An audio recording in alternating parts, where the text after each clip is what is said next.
So what's going on, y'all? It's the boy Vincent, repping the boy Vincent Fitness, and we're back again today with another YouTube video. And the topic of today is going to be what you put in is what you put out. Now, guys, if you are new here, my name is Navoy Vincent.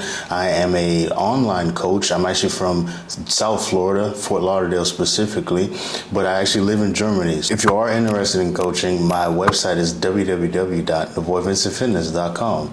Yes, and I know I sound like an advertisement. And so, guys, the topic, as you see here, is going to be what you put in is what you get out. Now, guys, this is backed by universal principles. So basically, what you do in life is what you're going to get out. Now, whether or not you get it today or tomorrow, that's relative. So, for example, when it comes to bodybuilding, right? It might take you a few years just to start seeing the physique that you really want. And then let's say that's before you decide to choose to, hop on the Sazul.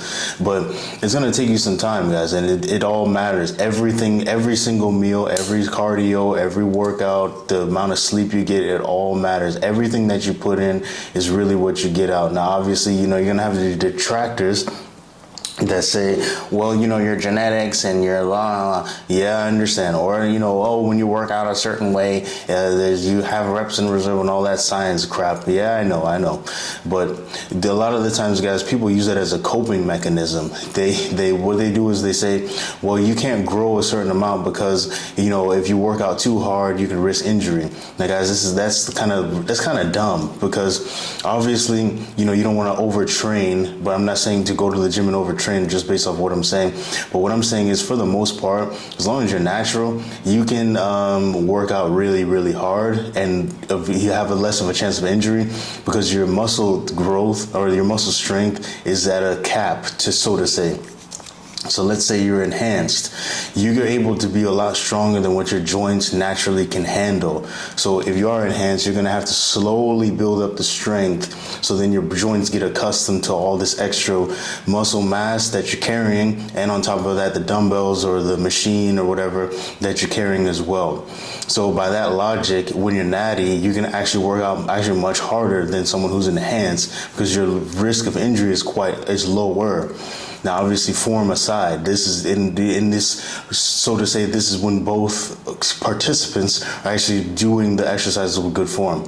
And I say all of this because, guys, what you put in really is what you get out in life, in the gym, or whatever. And I always look back when I was learning how to speak German. As I said earlier, I actually live in Germany.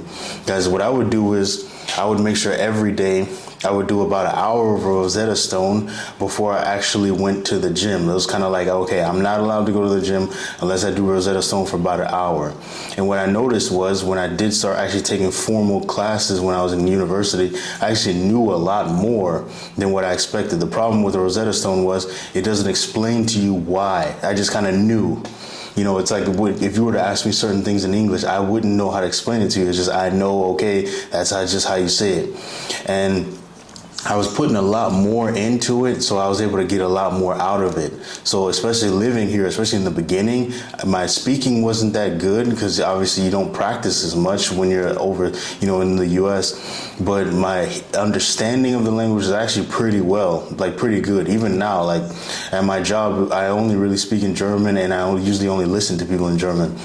Or, at work, they would usually respond to me in German. But what I've noticed was I only achieved this because I put a lot into it, guys. I put a lot of time, a lot of effort, a lot of energy, and I got a lot out of it. And guys, you can't really cheat the grind. It's really easy to sit here and say, I did X, Y, Z. Why didn't I succeed? Or, let's say you were doing a competition. Oh, yeah, I went and practiced every day, but why didn't I win the race? Well, when you were practicing, let's say you was doing suicides, when you was running back and forth up and down the court or up and down the track, you didn't touch the line all the way. But the guy who beat you, he touched the line. He didn't BS his training. He pushed himself throughout every training session. He recovered better. He was more focused. He stretched. He warmed up before training sessions. He put in way more than you. So when it came down to the meet day, or, for my MMA fighters or boxers, when it came down to the fight or the competition, they won. It really is just that simple.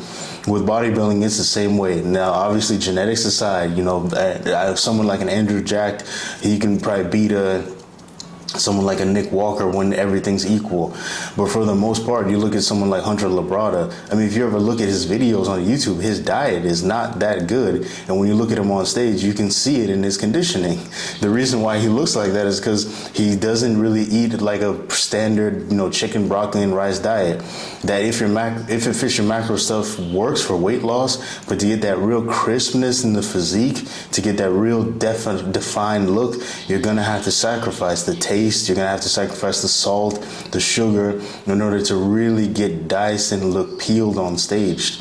And these guys, they were prepared. Everything was equal except for this one little factor, and it shows when it comes to the competition day.